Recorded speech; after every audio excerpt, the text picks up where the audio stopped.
नमस्कार, मैं एक बार फिर से आपका स्वागत करता हूं, आपका अभिनंदन करता हूं अपने नए वीडियो में। आप देख रहे हैं मेरा यूट्यूब चैनल EPS 95। दोस्तों, EPS 95 पेंशनर्स लगातार आंदोलन कर रहे हैं ताकि न्यूनतम पेंशन में वृद्धि की घोषणा हो सके। अब 30 तारीख को CBT की कार्यकारिणी की बैठक होने जा रही है, तो उस मीटिंग के ऊपर भी सभी की नज़र है कि अचानक CBT की बैठक बुलाई गई है, उसमें कोई बड़ा फैसला लिया जा सकता है।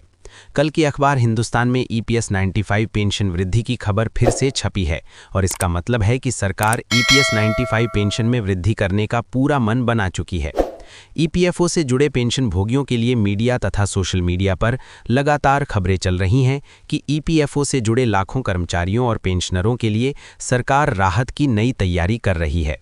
लंबे समय से EPFO की EPS 95 पेंशन के तहत मिलने वाली न्यूनतम पेंशन बढ़ाने की मांग उठती रही है। मौजूदा समय में कई पेंशन भोगियों को, लगभग 36 लाख पेंशनरों को 1000 से भी कम पेंशन मिल रही है, जिससे महंगाई के दौर में जीवन यापन करना कठिन हो गया है।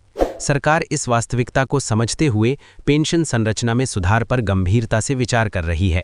श्रम एवं रोजगार मंत्रालय के स्तर पर इस विषय को प्राथमिकता दी जा रही है ताकि सेवानिवृत्त कर्मचारियों को आर्थिक सुरक्षा मिल सके।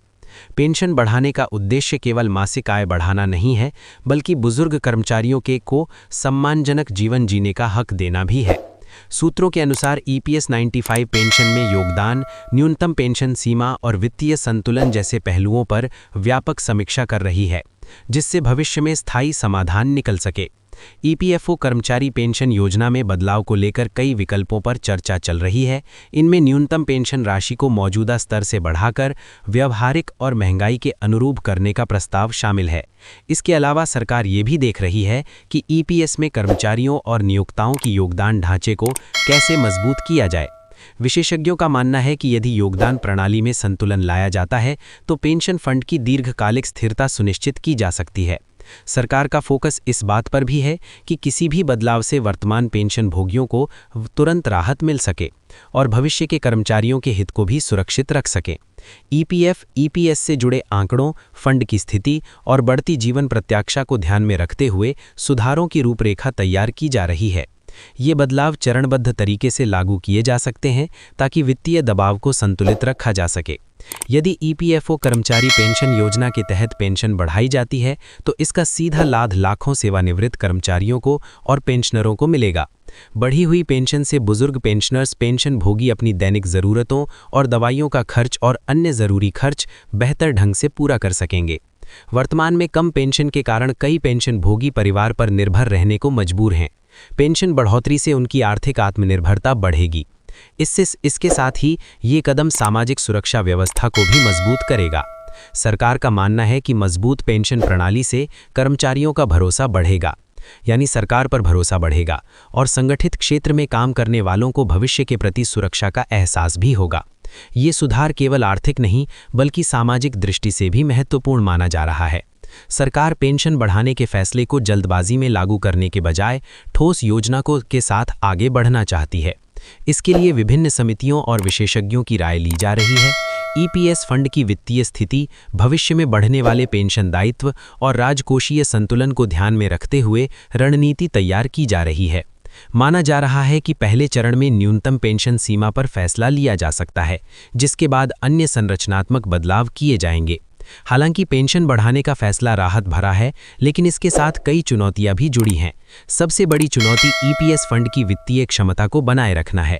यदि पेंशन में बड़ी बढ़ोतरी की जाती है तो फंड पर दबाव बढ़ सकता है। इसके अलावा केंद्र और राज्य सरकारों के बीच समन्वय, नियोक्ताओं की भूमिका और कानूनी प्रक्रियाएं भी अहम हैं। वर्तमान में पेंशन की गणना अधिकतम 15,000 रुपये की मासिक वेतन सीमा पर की जाती है। मीडिया रिपोर्ट के अनुसार सरकार इस सीमा को बढ़ाकर 21,000 रुपये करने पर विचार कर रही है। यदि ये बदलाव लागू होता है तो उच्च पेंशन पाने वाले कर्मचारियों की पेंशन की गणना भी अधिक यथार्थवादी होगी। इससे विशेष रूप से उन कर्मचारियों को भी लाभ मिलेगा जिन्होंने लंबी अवधि तक सेवा दी है। वेतन सीमा में बढ़ोतरी से भविष्य में रिटायर होने वाले निजी क्षेत्र के कर्मचारियों की पेंशन राशि में महत्वपूर्ण सुधार की संभावना रहेगी। ये कदम निजी क्षेत्र में सामाजिक सुरक्षा को मजबूत करने की दिशा में एक अहम पहल माना जा रहा है। यदि ये पेंशन वृद्धि का प्रस्ताव स्वीकृत होता है तो इसका सीधा लाभ बुजुर्ग पेंशन भोगियों को मिलेगा। विधवा पेंशन, दिव्यांग पेंशन और आश्रित पेंशन प्राप्त करने वाले परिवारों को भी आर्थिक सुरक्षा मिलेगी। ये व्यवस्था उन बुजुर्गों के लिए विशेष रूप से लाभकारी होगी जो अपने परिवार के सदस्यों पर निर्भर हैं। चर्चाओं के अनुरूप सरकार इस बदलाव को स्वतः लागू करने की योजना पर भी विचार कर रही है। इसका अर्थ ये है कि पेंशनरों को अलग से आवेदन करने या कार्यालयों के चक्कर लगाने की आवश्यकता नहीं होगी। संगठन के रिकॉर्ड के आधार पर संशोधित पेंशन सीधे लाभार्थियों के बैंक खातों में जमा की जा सकेगी। यानी ईपीएफओ के रिकॉर्ड के अनुसार सीधे लाभार्थियों के बैंक खातों में संशोधित पेंशन डायरेक्ट जमा की जा सकेगी।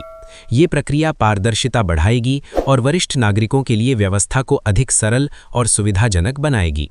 यदि पेंशन में वृद्धि के प्रस्ताव को स्वीकृति मिलती है तो ये निजी क्षेत्र में सामाजिक सुरक्षा के ढांचे को और अधिक भरोसेमंद और मजबूत बनाएगा, जिससे करोड़ों परिवारों को दीर्घकालिक लाभ मिलेगा। कर्मचारी संगठनों का सरकार पर लगातार दबाव बन रहा है। बुजुर्गों की आर्थिक निर्भरता को कम करना ही सरकार का मकसद है। पिछले 10 वर्षों में पेंशन में कोई भी बदलाव नहीं हुआ है, जबकि इसी अवधि में महंगाई कई गुना बढ़ चुकी है।